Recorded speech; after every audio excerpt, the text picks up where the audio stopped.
여러분 추운 겨울 감기 조심하시고 시청하시기 전 구독과 좋아요 부탁드립니다. 그럼 즐거운 시간 되십시오. 2024년 1월 1일 새벽 부산 사하구 새해 첫날 새벽 1시 차가운 겨울바람이 부산 사하구 주택가를 휘감고 있었다. 이때 119에 다급한 신고 전화가 걸려왔다. 여보세요. 119죠? 빨리 와주세요. 동생이 의식이 없어요. 신고자는 이수경 42세, 펜션 운영.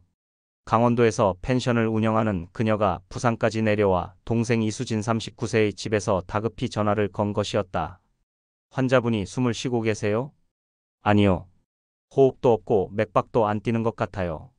빨리 와주세요. 부산 사하소방서 119 구급대가 현장에 도착했을 때는 1시 7분.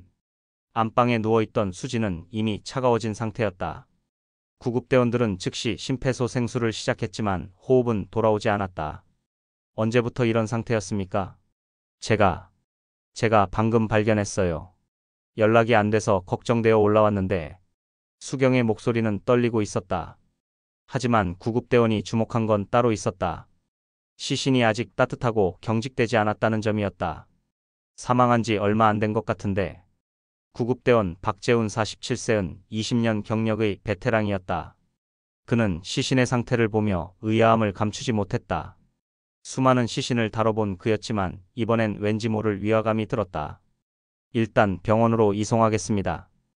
해시태그 1시 42분 동아대학교 병원 응급실. 사망 시각 1시 42분. 응급의학과 김진우 의사 48세가 사망을 선언했다. 그는 시신을 간단히 검진한 후 예비 진단을 내렸다. 뇌혈관 질환으로 추정됩니다. 지주막 하출혈 의증이 있어 보이네요. 하지만 김 의사도 마음 한편으론 의아했다. 39세라는 나이에 뇌혈관 질환으로 갑작스럽게 사망하는 경우가 아주 드물지는 않지만 환자의 체형이나 외모가 평소 그가 알던 수진과 달라 보였기 때문이다. 좀 더 건장한 체형인데 얼굴도 더 널쩍하고 하지만 응급실의 바쁜 일정 속에서 그는 더 이상 의심하지 않았다. 다음 날 1월 2일 오전 10시 10분. 수경은 시체 검안서를 발급받았다. 사인은 지주막 하출혈 의증으로 기재되어 있었다. 믿을 수 없는 속도의 장례. 그리고 놀라운 일이 벌어졌다. 1월 2일 오후 2시 30분 사망한 지 불과 하루 만에 수진의 시신이 화장됐다. 부모님은 안 오시나요? 장례식장 직원이 물었다.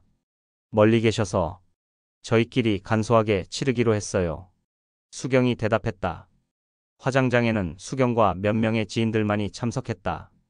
그 중에는 중고차 딜러 박민호 41세와 보험설계사 정미영 38세의 모습도 보였다. 이들은 평소 수진과 가까운 사이였다고 자신들을 소개했다. 오후 5시 될 때쯤 수진의 육골은 낙동강변에 상골됐다. 새해 첫날에 시작된 짧은 생이 강물과 함께 흘러갔다. 하지만 이것은 끝이 아니라 시작이었다. 3개월 후 의문의 시작. 2024년 4월 대형 생명보험회사 SL생명 수사팀에 한 통의 보고서가 올라왔다. 이상합니다. 사망 2달 전에 가입한 33억 원 보험. 월 124만 원씩 겨우 2번만 납부하고 사망했어요. 보험조사원 최연우 52세의 목소리에는 확신이 담겨 있었다. 더 이상한 건 피보험자의 재정 상태입니다. 요리교실 운영으로는 도저히 이런 고액 보험료를 낼 형편이 아니었어요. 오히려 사채빚이 수억 원. 보험회사는 결정했다. 33억 원 보험금 지급을 거부하고 경찰에 수사를 의뢰하기로. 새해 첫날의 죽음 뒤에 숨겨진 진실이 서서히 그 모습을 드러내기 시작했다. 2024년 4월 말 SL생명보험 부산지사. 이건 명백히 이상해요. 보험조사원 최연우는 책상 위에 펼쳐진 서류들을 다시 한번 훑어봤다. 이수진의 보험 가입 내역이 그의 20년 경력으로도 이해할 수 없는 수준이었다. 2023년 11월 가입. 변액종신보험 33억 원. 월납 124만 원. 그는 동료 조사원에게 서류를 건넸다. 한 달에 124만 원씩 내려면 최소 월 수입이 5천만 원은 돼야 정상이에요. 그런데 이 여자 통장 잔고가 150만 원. 게다가 사채업체 빚이 3억이 넘어요. 어떻게 이런 사람이 33억짜리 보험을 들죠? 최현우는 즉시 담당 설계사를 호출했다. 정미영 38세의 사무실로 들어왔을 때 그녀의 표정은 어딘지 모르게 긴장되어 보였다. 정 과장님, 이수진 씨 보험건 설명 좀 해주세요. 아, 그분은 요리 연구가로 곧 프랜차이즈 사업을 확장하실 계획이었어요. 그래서 미래 수입을 고려해서 미래 수입으로 현재 보험료를 낼 순 없잖아요. 정미영은 잠시 침묵했다가 대답했다. 가족분들이 도움을 주신다고 했어요. 하지만 최현우의 의심은 더욱 깊어졌다. 해시태그 부산경찰청 강력수사이팀 2024년 5월 초 SL생명의 수사 의뢰서가 부산경찰청에 접수됐다. 강력수사이팀 팀장 김석현 경감 51세은 사건 브리핑을 진행했다. 보험 사기 혐의로 수사 의뢰가 들어왔습니다. 피의자 이수진 39세 사망 2달 전 33억 보험 가입 2번 납부 후 사망. 수사관 이정호 43세가 손을 들었다. 팀장님, 그런데 사람이 실제로 죽었잖아요. 보험 사기가 성립하나요? 그게 문제입니다. 보험회사 조사 결과 이상한 점들이 너무 많아요. 김 팀장은 화이트보드에 의심 지점들을 적기 시작했다. 해시태그 엇갈리는 증언들. 수사팀은 먼저 당일 현장에 있었던 사람들을 재조사했다. 119구급 대원 박재훈과의 면담에서 충격적인 사실이 드러났다. 그때 시신을 봤는데요. 얼굴이 널쩍하고 체구가 상당히 컸어요. 키도 165cm 정도 되어 보였고요. 확실합니까? 20년 넘게 이 일 해왔는데 체형은 확실히 기억납니다. 문제는 경찰이 확보한 이수진의 사진과 전혀 달랐다는 점이었다. 수진은 키 158cm의 마른 체형의 갸름한 얼굴형이었다. 응급의학과 김진우 의사 역시 비슷한 증언을 했다. 그때는 응급 상황이라 자세히 보지 못했지만 확실히 체구가 큰 편이었어요. 얼굴도 둥글고 널쩍했고요. 의사 선생님이 진단하신 지주막 하출혈 확실한 겁니까? 김진우는 잠시 망설였다. 사실 정확한 부검 없이는 확진하기 어려워요. 당시엔 응급 상황이라. 해시태그 보험금의 행방. 수사팀은 이미 지급된 보험금 1억 원의 행방을 추적했다. 수진이 2009년에 가입했던 기존 보험금이었다. 수령자는 아버지로 되어 있는데 실제 수령한 건 남동생 이수연이네요. 얼마나 가져갔습니까? 2,500만 원. 나머지 7,500만 원은 언니 이수경이 가져갔습니다. 더 이상한 점은 돈의 사용 패턴이었다. 언니 수경이 가져간 7,500만 원 중 상당 부분이 광주 지역 ATM에서 인출되고 있었다. 가족 중에 광주에 사는 사람 있나요? 없습니다. 모두 부산이나 강원도에 거주하고 있어요. 해시태그 의심스러운 통화 내역. 통신 수사 결과 수진과 가장 많은 통화를 나눈 사람이 밝혀졌다. 중고차 딜러 박민호였다. 사망 직전까지 하루 10통 이상 통화했네요. 내연남 관계로 추정됩니다. 더 흥미로운 건 박민호도 광주에서 돈을 인출한 기록이 있다는 점이었다. 왜 부산 사람이 광주까지 가서 돈을 뽑을까요? 수사관들은 점점 확신을 갖기 시작했다. 뭔가 석연치 않은 일이 벌어지고 있다는 것을. 해시태그 결정적 단서. 2024년 6월 1일 저녁 7시 7분. 수사팀에 결정적인 제보가 들어왔다. 감시 중이던 언니 수경이 부산 대입구역에서 공중전화를 사용하는 모습이 포착된 것이다. 휴대폰을 들고 있으면서 왜 공중전화를 쓸까요? 누군가에게 들키고 싶지 않은 통화겠죠. CCTV 분석 결과 수경이 걸은 전화는 광주의 한 번호로 확인됐다. 그리고 그 번호의 주인은 명의자는 광주의 한 음식점 사장입니다. 하지만 실제 사용자는 다른 사람이라고 하네요. 누구요? 서울 말씨를 쓰는 30대 여성이라고 합니다. 팀장 김석현은 책상을 탁 쳤다. 이거 혹시. 모든 수사관들의 머릿속에 같은 생각이 스쳤다. 죽었다고 알려진 이수진이 아직 살아있는 것은 아닐까? 수사는 새로운 국면을 맞게 됐다. 단순한 보험 사기가 아니라 거대한 음모의 실체가 드러나기 시작한 것이다. 2024년 6월 2일 새벽 부산경찰청 강력수사이팀. 잠깐 이거 들어보세요. 수사관 이정호의 외침에 사무실에 있던 모든 사람들이 모여들었다. 그의 컴퓨터 화면에는 통화 녹음 파일이 재생되고 있었다. 광주 도시가스 콜센터 녹음입니다. 2024년 3월 15일 스피커에서 여성의 목소리가 흘러나왔다. 안녕하세요. 이사를 와서 도시가스 신청하려고 하는데요. 팀장 김석현이 몸을 앞으로 기울였다. 억양이 완전 서울말이네. 광주 사투리 전혀 없고 더 중요한 건 이겁니다. 이정호가 다른 파일을 클릭했다. 네, 보험 가입 조건 잘 들었습니다. 동의합니다. 이건 뭐예요? 작년 11월 이수진이 33억 보험에 가입할 때 보험회사와 나눈 통화 녹음입니다. 사무실이 순간 조용해졌다. 두 목소리가 너무나 비슷했기 때문이다. 국립과학수사연구원 음성분석실 2024년 6월 5일 부산에서 대전까지 직접 가져간 증거물을 앞에 두고 음성분석 전문가 박영식 연구관 49세의 작업에 몰두했고 있었다. 두 음성의 주파수 패턴을 분석해 보겠습니다. 컴퓨터 화면에 파형 그래프들이 나타났다. 박 연구관의 표정이 점점 진지해졌다. 일치율이 97.8%네요. 그게 어느 정도입니까? 쌍둥이가 아닌 이상 이 정도 일치율은 나올 수 없습니다. 동일인이 확실합니다.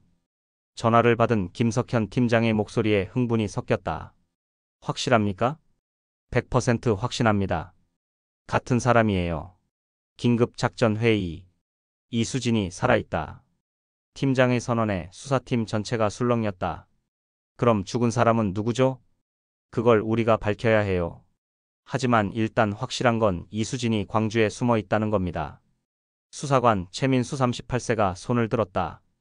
팀장님, 그런데 너무 이상하지 않습니까? 휴대폰도 남의 명의고 공중전화로만 연락하고 뭔가 철저하게 준비된 느낌인데요.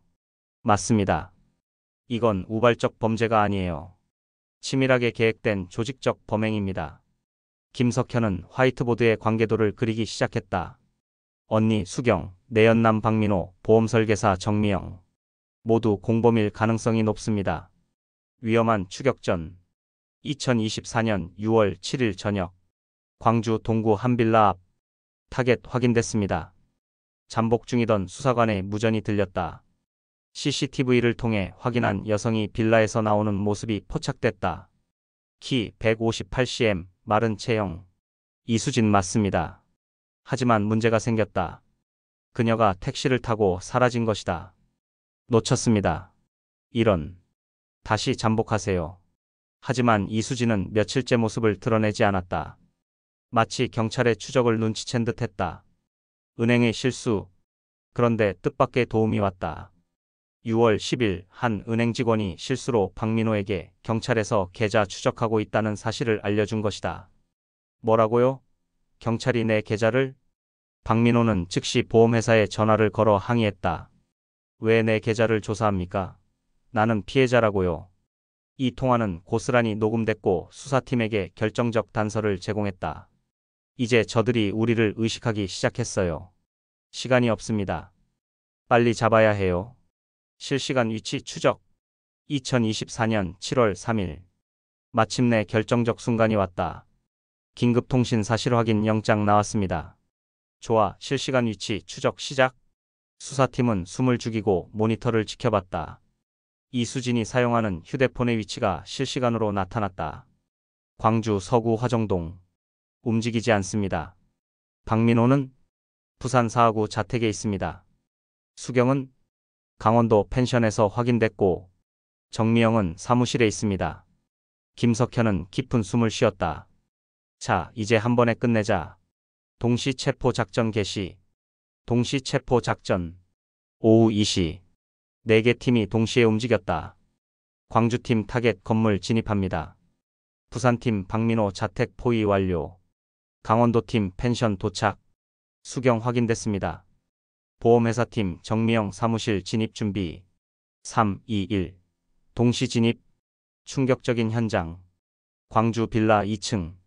문을 열고 들어간 수사관들이 본 것은 믿을 수 없는 광경이었다. 작은 방 한쪽에 제단이 차려져 있었다.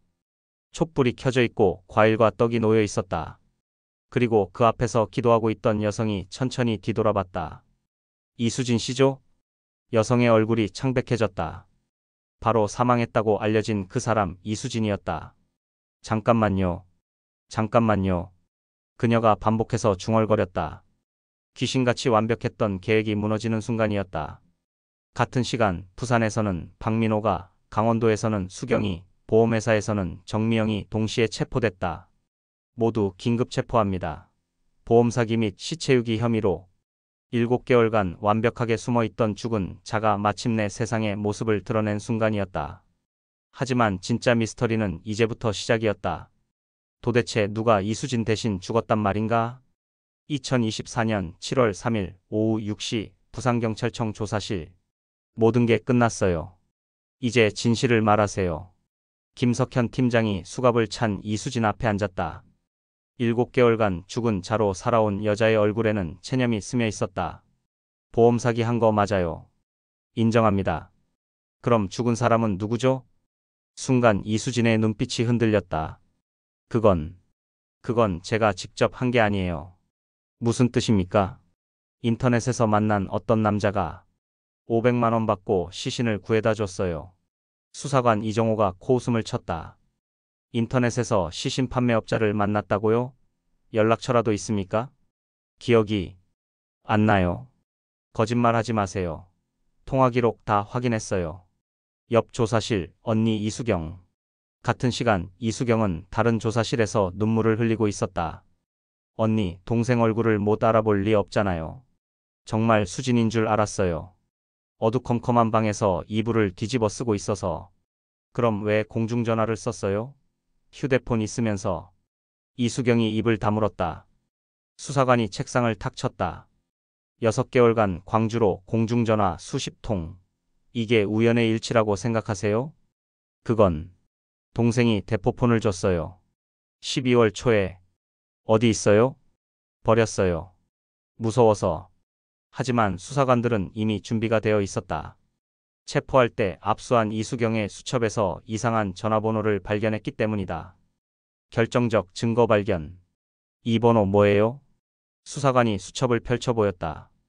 다른 번호들과 달리 이름이 적혀 있지 않은 번호가 하나 있었다.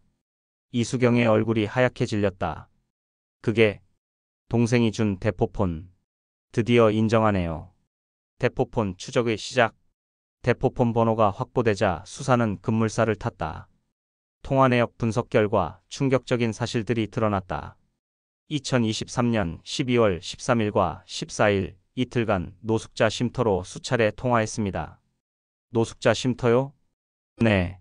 그리고 12월 28일부터 31일까지 기지국 위치를 보면 부산역 일대를 계속 배회했어요. 김석현의 눈이 번뜩였다. 부산역? 노숙자들이 많은 곳이죠. 맞습니다. 그리고 사건 당일인 12월 31일 오후 8시경까지 부산역에 있었다가 갑자기 사하고 자택으로 이동했습니다.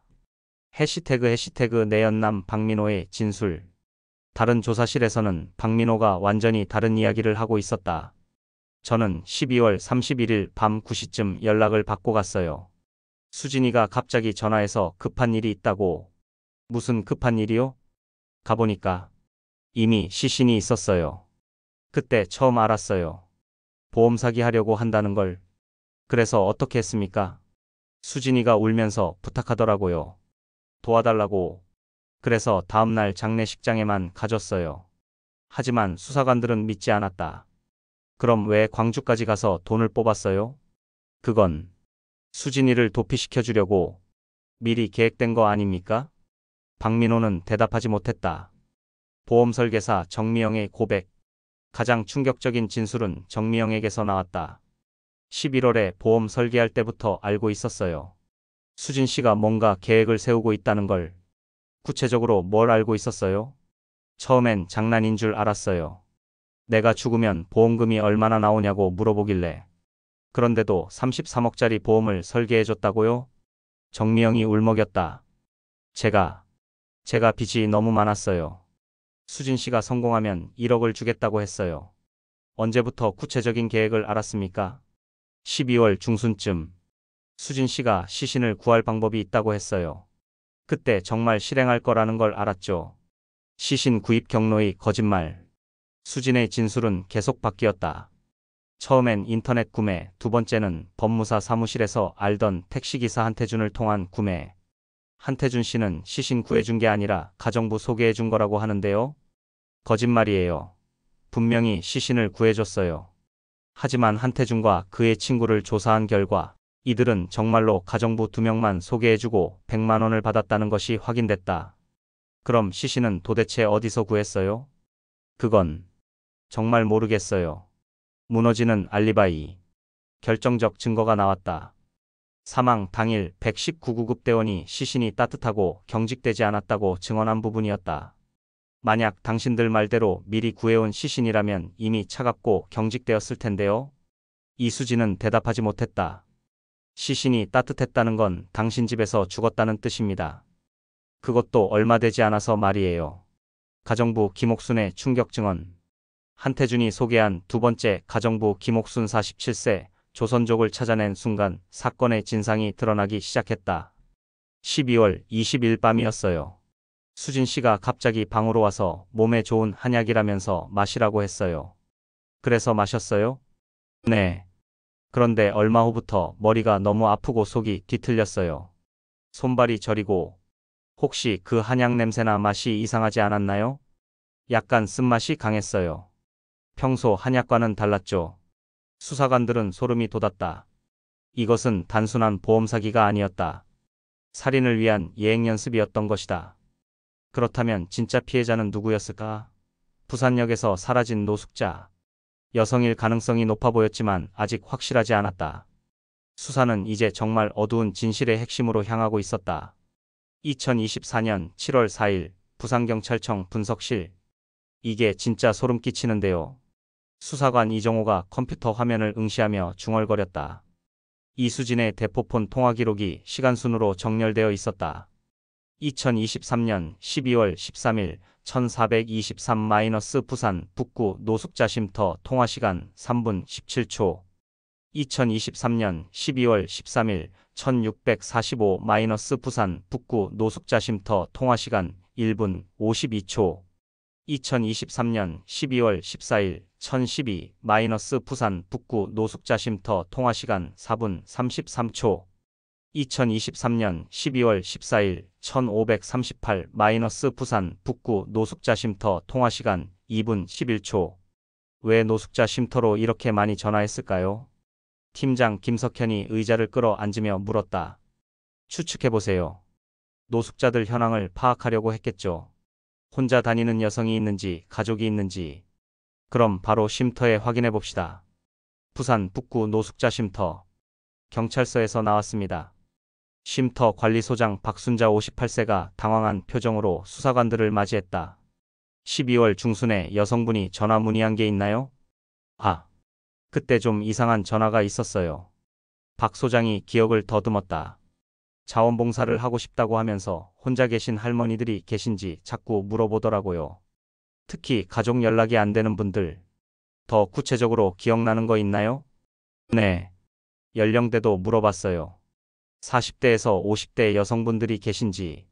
그때는 봉사 참고사항인 줄 알았는데 수사관들의 표정이 어두워졌다. 이수진이 타깃을 물색하고 있었던 것이다. 기지국 위치 추적의 충격. 12월 28일부터 12월 31일까지 위치 이동 경로 나왔습니다. 분석팀에서 긴급히 보고가 올라왔다. 12월 28일 오후 2시 4구 자택 출발. 오후 3시 15분 부산역 광장 도착. 오후 3시 20분 6시 40분 부산역 일대 배회 3시간 20분. 오후 6시 45분 4구 자택 복귀. 12월 29일 오전 11시 4구 자택 출발. 오전 11시 50분 부산역 광장 도착. 정오후 5시 부산역 일대 배회 5시간. 오후 5시 10분 4구 자택 복귀. 12월 30일 오전 10시 4구 자택 출발. 오전 10시 45분 부산역 광장 도착. 오전 11시 오후 8시 부산역 일대 장시간 배회 9시간. 오후 8시 30분 4구 자택 복귀. 이게 뭐 하러 다닌 걸까요? 물색이죠. 적당한 타깃을 찾으러 다닌 거예요. 김석현의 얼굴이 굳어졌다. 계획적이고 치밀한 살인 준비 과정이 고스란히 드러나고 있었다. 부산역 관할 지구대 긴급 출동. 혹시 12월 말쯤 부산역 일대에서 사라진 노숙자 있나요? 부산진경찰서 부산역 파출소 김영수 경장 42세의 고개를 끄덕였다. 있어요. 평소 부산역 광장에서 생활하던 여성 한 분이 갑자기 안 보이더라고요. 어떤 분이었나요? 나이는 40대 중반쯤. 항상 맨발로 다니셔서 맨발 아줌마라고 불렀어요. 정신적으로 좀 불안정하시긴 했지만 난폭하지는 않으셨어요. 언제부터 안 보이기 시작했어요? 12월 31일 이후로요. 신정 연휴라 그냥 어디 갔나 보다 했는데 김 경장이 잠시 말을 멈췄다가 이어갔다. 그런데 이상한 게 그 전날인 30일 저녁에 어떤 여자가 그 아줌마한테 음식을 주는 걸 봤어요. 어떤 여자요? 30대 후반쯤 되어 보이는 단정한 차림의 여성이었어요. 맨발 아줌마한테 도시락 같은 걸 주면서 뭔가 얘기하더라고요. 수사관들의 심장이 빨라졌다. CCTV 분석팀 긴급 소집. 2024년 7월 5일 새벽 2시. 부산경찰청 과학수사팀이 총동원됐다. 부산역 일대 CCTV 2023년 12월 28일부터 31일까지 전부 확보하세요. 총 몇 대입니까? 역사 내부 47대, 광장 23대, 주변 상가 58대. 총 128대입니다. 며칠 걸릴 것 같아요? 최소 일주일은 봐야 할 것 같습니다. 하지만 운 좋게도 3일 만에 결정적 영상을 찾을 수 있었다. 2023년 12월 30일 오후 6시 43분 부산역 광장 3번 카메라. 화면에 2명의 여성이 나타났다. 한 명은 단정한 옷차림의 여성, 다른 한 명은 낡은 옷을 입고 맨발인 여성이었다. 단정한 여성이 맨발 여성에게 무언가를 건네주고 있었다. 저 얼굴, 이수진 맞나요? 확대해보세요. 화질이 선명하지는 않았지만 체형과 옷차림으로 볼 때 이수진일 가능성이 높았다. 오후 6시 51분. 두 여성이 함께 역광장을 나서는 모습이 포착됐다. 택시 타는 건가요? 오후 6시 55분 인근 도로 CCTV. 택시 한 대가 사하구 방향으로 향하는 모습이 확인됐다. 번호판 확인 가능한가요? 부산 12바 3847. 확인됐습니다. 택시기사 김철민의 증언. 그날 저녁 기억나세요? 택시기사 김철민 54세의 고개를 끄덕였다. 네, 기억나요. 두 분 태웠는데 한 분은 깔끔한 옷차림이셨고 다른 한 분은 좀 노숙자 같아 보였어요. 어디까지 태워다 줬나요? 사하구 주공아파트 단지까지요. 그런데 이상한 게 뭐가 이상했어요? 노숙자분이 차 안에서 계속 고마워요, 고마워요 하시면서 마치 오랜만에 따뜻한 밥 먹게 된 것처럼 기뻐하시더라고요. 김 기사가 잠시 망설이다 이어갔다. 그때는 착한 일 하시는구나 생각했는데 혹시 그분이 그의 목소리가 떨리고 있었다. 해시태그 충격적인 예행 연습의 전모. 한편 수사팀은 이수진의 연습 과정을 하나하나 재구성하고 있었다. 1차 시도 가정부 한미숙 12월 10일. 첫 번째 가정부로 온 한미숙 52세에 대한 추가 조사가 이뤄졌다. 그날 일 끝나고 저녁을 차려주셨어요. 그런데 밥 먹고 나서 갑자기 속이 더부룩하고 의식을 잃었나요? 아니요. 그냥 좀 어지럽고 속이 안 좋아서 일찍 들어갔어요. 다행히 다음날 괜찮아졌고요. 혹시 그날 마신 게 있나요? 아, 식후에 소화차라고 주시더라고요. 맛이 좀 쓰긴 했는데. 2차 시도 가정부 김옥순 12월 20일 마이너스 본격적인 실험. 12월 20일 그날을 자세히 기억해 보세요. 김옥순 47세 조선족의 얼굴이 창백해졌다. 저녁 11시쯤이었어요. 잠들어 있는데 수진 씨가 방에 들어오셨어요. 몸에 좋은 보약이라면서 한 컵 주시더라고요. 그래서 마셨어요? 네. 고용주가 주시는 건데 거절할 수 없잖아요. 그런데 마시자마자 김옥순이 몸을 떨었다. 30분도 안 돼서 머리가 깨질 것 같이 아팠어요. 그리고 온몸에 힘이 빠지고 손발이 저리고 의식은 있었어요? 희미하게. 화장실에 가려고 해도 다리에 힘이 안 들어가서 기어갔어요. 토하고 싶은데 토해지지도 않고. 그때 수진 씨는 뭘 했나요? 계속 지켜보고 계셨어요. 마치 실험하는 것처럼. 수사관들의 등에 소름이 돋았다. 몇 시간 정도 그 상태였어요? 새벽 4시까지. 거의 5시간을 그렇게. 정말 죽을 뻔했어요. 해시태그 3차 시도 노래방 사장 송미경 12월 25일 마이너스 마지막 연습 12월 25일 크리스마스 날이었어요. 노래방 사장 송미경 44세의 그날을 회상했다. 수진 씨가 저희 노래방에 오셔서 몇 시간 놀다가 집에 가자고 하시더라고요. 그래서 따라가셨어요? 네. 평소에도 가끔 집에 놀러 갔었거든요. 그런데 그날은 송미경의 목소리가 떨렸다. 차 한잔 하자고 하시면서 녹차를 우려주셨어요. 향도 좋고 맛도 괜찮았는데 그 다음에는 점점 정신이 몽롱해지더라고요. 눈앞이 흐려지고 수진 씨 얼굴이 이상하게 보이기 시작했어요. 이상하게요? 무표정하게 저를 관찰하는 것 같았어요. 마치 쥐를 관찰하는 고양이처럼.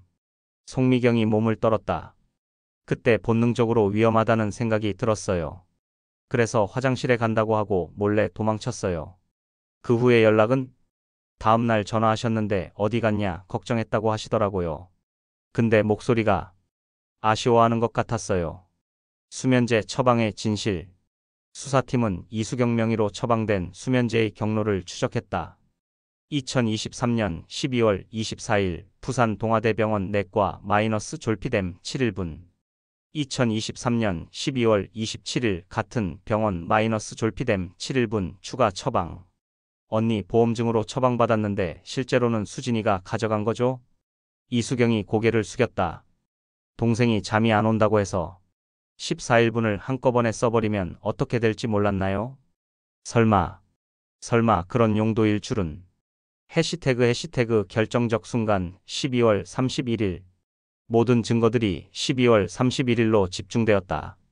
오후 7시 인근 슈퍼에서 막걸리 2병 주문 배달. 오후 8시 부산역에서 사학으로 이동 택시기사 증언. 오후 8시 30분 자택 도착 후 마지막 통화 박민호에게. 오후 9시 박민호, 정미영 자택으로 호출. 오후 10시경 추정 살인 시간. 새벽 1시 119 신고. 복원된 범행 수법. 수사팀이 복원한 그날 밤의 시나리오는 소름 끼쳤다. 1. 유인 12월 30일 부산역에서 노숙자 여성을 만나 따뜻한 밥과 잠자리를 제안. 2. 준비집으로 데려와 씻게 하고 음식을 대접하며 경계심 해제. 3. 투약 막걸리에 수면제 14일분을 모두 투입하여 제공. 4. 살해 의식을 잃은 상태에서 질식사 또는 기타 방법으로 살해. 5. 위장 자신의 옷으로 갈아입히고 화장품으로 얼굴 분장. 6. 신고 새벽에 언니를 불러 119 신고. 사라진 피해자의 흔적. 하지만 가장 안타까운 것은 피해자의 신원이었다. 부산역 주변 상인들의 증언을 종합해봐도 맨발 아줌마에 대한 구체적인 정보는 없었다. 이름이 뭔지, 고향이 어딘지, 가족이 있는지 아무도 몰라요. 그냥 몇 년 전부터 부산역에서 보였는데 말도 거의 안 하시고 가끔 혼자 중얼거리시긴 했는데 무슨 말인지는 못 알아들었어요. 정신이 좀 불안정해 보이셨지만 나쁜 분은 아니었어요. 남한테 해 끼치는 일도 없으셔서 누군가의 딸이었고 누군가의 어머니였을지도 모르는 여성이 그저 맨발 아줌마라는 별명으로만 기억되고 있었다. 그리고 그 여성은 이제 이 세상 어디에도 없었다. 이수진의 탐욕 때문에 죄가 되어 강물에 뿌려져 버린 것이다. 수사관들은 분노했지만 동시에 무력감을 느꼈다. 아무리 완벽한 수사를 해도 죽은 사람은 돌아오지 않는다는 사실 때문이었다. 하지만 그들에게는 아직 해야 할 일이 남아 있었다. 이 악마 같은 범죄자들을 법정에 세우는 것이었다. 2024년 7월 9일 부산경찰청 수사본부. 팀장님, 큰일 났어요. 수사관 이정호가 숨을 헐떡이며 달려왔다. 손에는 동아대학교 병원에서 가져온 서류 뭉치가 들려 있었다. 뭐가 그렇게 급해? 사체 검안서가 조작됐습니다. 팀장 김석현의 표정이 굳어졌다. 무슨 소리야? 김진우 의사가 처음에 작성한 진단은 사인 불상이었어요. 그런데 몇 시간 후에 누군가가 지주막하 출혈 의증으로 바꿔놨다고요. 동아대학교 병원 응급의학과. 1시간 후 수사팀 전체가 병원으로 향했다. 김진우 의사 48세는 이미 창백한 얼굴로 기다리고 있었다. 선생님, 정확히 무슨 일이 있었는지 말씀해 주세요. 1월 2일 새벽에 이수진이라는 환자가 왔을 때 명확한 사인을 알 수 없었어요. 39세 여성이 갑작스럽게 사망한 상황에서 외상도 없고 김진우가 떨리는 목소리로 말했다. 그래서 쌓인 불상으로 진단서를 작성했습니다. 이런 경우엔 당연히 경찰 신고와 부검이 필요하거든요. 그런데 오후에 확인해 보니까 제 아이디로 지주막하출혈 의증으로 수정되어 있었어요. 문제는 그 시간에 제가 수술실에 있었다는 겁니다. 수사관들이 서로를 바라봤다. 누가 선생님 컴퓨터에 접근할 수 있죠? 응급실 특성상 여러 의사들이 비밀번호를 공유하거든요. 그런데 김진우가 망설이더니 입을 열었다. 그날 오후에 병원에 온 사람이 있었어요. 병원 보안실의 충격적 발견. CCTV 확인해 주세요. 1월 2일 오후 2시부터 3시 사이 보안팀장이 영상을 재생했다. 오후 2시 35분 응급의학과 의사 휴게실에 한 남성이 들어오는 모습이 포착됐다. 저 사람 누구예요? 잘 모르겠는데 직원은 아닌 것 같고요. 남성은 김진우의 자리에 앉아 약 7분간 컴퓨터 작업을 했다. 그리고 주변을 살핀 후 조용히 사라졌다. 얼굴 확대 가능한가요? 화질이 좀 안 좋긴 하지만 확대된 영상에서 50대 초반으로 보이는 남성의 모습이 드러났다. 정장 차림에 안경을 쓴 단정한 인상이었다. 혹시 이 사람 아시는 분이 있나요? 김진우가 영상을 보더니 놀란 표정을 지었다. 아, 이 사람. 권력의 개입. 누구세요? 이수진 씨 처남이에요. 이름은 최민석인가? 김진우가 기억을 더듬었다. 그날 오후에 응급실로 와서 자기소개를 하더라고요. 처가 쪽 일로 부탁이 있다면서. 무슨 부탁이요? 진단서 내용을 좀 수정해달라고. 가족들이 충격을 받을까봐 쌓인 불상보다는 구체적인 병명이 좋겠다고 하더라고요. 수사관들의 분노가 치솟았다. 그래서 허락하셨어요? 아니요. 거절했어요. 그런데 그 사람이 좀 위협적으로 나오더라고요. 위협이요? 자기가 부산시의회 의원이라고 하면서 병원 운영에 문제없게 해달라고 은근히 압박했어요. 해시태그 최민석 부산시의회 의원. 수사팀은 즉시 최민석 52세에 대한 신원 조회를 했다. 부산시의회 3선 의원이네요. 건설위원회 위원장이고 이수진과는 어떤 관계죠? 이수진의 막내 여동생 이수아와 결혼했네요. 올해로 결혼 15년 차.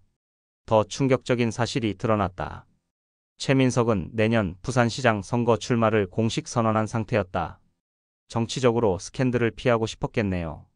은밀한 거래의 흔적. 수사팀은 김진우의 통장을 조회했다. 2024년 1월 3일 500만 원 입금자 최민석. 메모 진료비. 이게 뭐예요? 김진우의 얼굴이 빨개졌다. 그 사람이 강제로 계좌번호를 물어보더라고요. 진료비라면서. 500만 원이 진료비예요? 아니요. 사실은 병원에 압력을 넣지 말라는 뜻으로 준 것 같아요. 제가 거절했는데 김진우가 고개를 떨구었다. 계좌로 일방적으로 송금하더라고요. 그리고 진단서는 이미 수정되어 있었고 최민석 의원 긴급 소환. 2024년 7월 10일 오후 3시 최민석이 부산경찰청에 소환됐다. 화려한 정장 차림의 그는 여전히 당당한 표정이었다. 의원님, 1월 2일 동아대병원에서 무엇을 하셨나요? 처가 일로 문의차 갔었습니다. 구체적으로 뭘 하셨죠? 최민석이 잠시 침묵했다가 입을 열었다. 가족들이 충격받을까봐 진단서 내용을 좀 더 구체적으로 해달라고 부탁했습니다. 그래서 직접 수정하셨나요? 아닙니다. 의사가 수정해 준 걸로 알고 있는데요. 하지만 CCTV 영상을 보여주자 그의 표정이 변했다. 이건 오해예요. 정치적 압박. 의원님, 병원에 돈도 주셨더군요. 그건 진료비입니다. 500만 원이 진료비예요? 응급실 이용료가 그렇게 비쌌나요? 최민석이 당황했다. 그건 병원 발전 기금으로. 의원님, 진술이 계속 바뀌고 있습니다. 수사관이 책상을 두드렸다. 사실대로 말씀하세요. 왜 진단서를 조작했나요? 조작이 아닙니다. 단순히 가족들 배려 차원에서. 가족들 배려요? 33억 보험금 때문 아닙니까? 최민석의 얼굴이 굳어졌다. 무너지는 방어막. 의원님도 보험금에 대해 알고 계셨죠? 그런 건 몰랐습니다. 그럼 왜 이렇게까지 하셨어요? 최민석이 한참을 침묵하더니 마침내 입을 열었다. 처제가 이수진이 부탁했어요. 경찰 조사 없이 조용히 처리해달라고. 언제 부탁했나요? 12월 말쯤. 자기가 갑자기 죽게 될 수도 있다면서 그때 가족들이 피해보지 않게 해달라고. 수사관들이 긴장했다. 구체적으로 뭐라고 했나요? 사고가 날 수도 있고, 그럴 때 경찰 수사나 부검으로 가족들 고생시키지 말아달라고. 그때 이상하다고 생각 안 하셨어요? 사채업자들한테 시달리고 있다고 하더라고요. 그래서 극단적 선택을 할지도 모른다면서. 최민석이 고개를 저었다. 정말 자살할 거라고 생각했어요. 보험금 사기라는 건 몰랐습니다. 증거인멸의 대가. 하지만 손상은 이미 되돌릴 수 없었다. 쌓인 불상에서 지주막 하출혈 의증으로 바뀐 진단서 때문에 경찰 수사가 이뤄지지 않았고 시신은 이미 화장되어 사라진 상태였다. 이제 어떻게 하죠? 수사관들의 좌절감이 깊어졌다. 살인을 입증할 가장 중요한 증거인 시신과 정확한 사인이 모두 조작되거나 사라져버린 것이다. 최민석 의원은 어떻게 처리할까요? 증거인멸교사죄로 입건해야죠. 김석현 팀장이 한숨을 쉬었다. 권력형 비리까지 얽힌 이 사건은 점점 복잡해지고 있었다. 과연 법정에서 진실을 밝힐 수 있을까? 시간은 흘러가고 있었고 진실은 점점 더 멀어져 가는 것만 같았다. 2024년 12월 2일 부산지방법원 형사합의부. 피고인 이수진, 박민호, 이수경, 정미영을 특정범죄가 중처벌법상 보험사기, 시체유기, 살인 혐의로 기소합니다. 검사 박영준 49세의 목소리가 법정에 울려 퍼졌다. 방청석에는 취재진들이 가득했고 피고인석에는 수갑을 찬 4명이 고개를 숙이고 앉아 있었다. 검찰은 피고인 이수진이 33억 원의 보험금을 노리고 부산역 노숙자를 살해한 후 자신의 시신으로 위장했다고 보고 있습니다. 이수진의 변호인 김철수 52세가 일어섰다. 재판장님, 검찰의 주장은 모두 추측에 불과합니다. 피해자가 누구인지조차 특정하지 못하고 있지 않습니까? 검찰의 치밀한 입증. 박영준 검사는 5개월간 수집한 증거들을 차근차근 제시했다. 첫째, 피고인의 대포폰 통화 기록입니다. 법정 스크린에 통화 내역이 나타났다. 12월 13일과 14일 노숙자 쉼터로 수차례 통화했고 12월 28일부터 31일까지 부산역 일대에서 9시간 이상 배회한 기록이 있습니다. 둘째, 살인 예행 연습의 증거입니다. 가정부 김옥순이 증인석에 섰다. 한약을 마신 후 5시간 동안 의식을 잃을 뻔했어요. 피고인이 저를 지켜보고 있었는데 마치 실험하는 것 같았어요. 노래방 사장 송미경도 비슷한 증언을 했다. 녹차를 마신 후 정신이 몽롱해졌어요. 본능적으로 위험하다는 생각이 들어서 도망쳤습니다. 셋째, 치밀한 사전 계획의 증거입니다. 언니 이수경 명의로 처방받은 수면제 14일분, 사건 당일 배달 주문한 막걸리, 그리고 대포폰 사용까지 모든 것이 계획적이었다. 방청석에서 탄식이 흘러나왔다.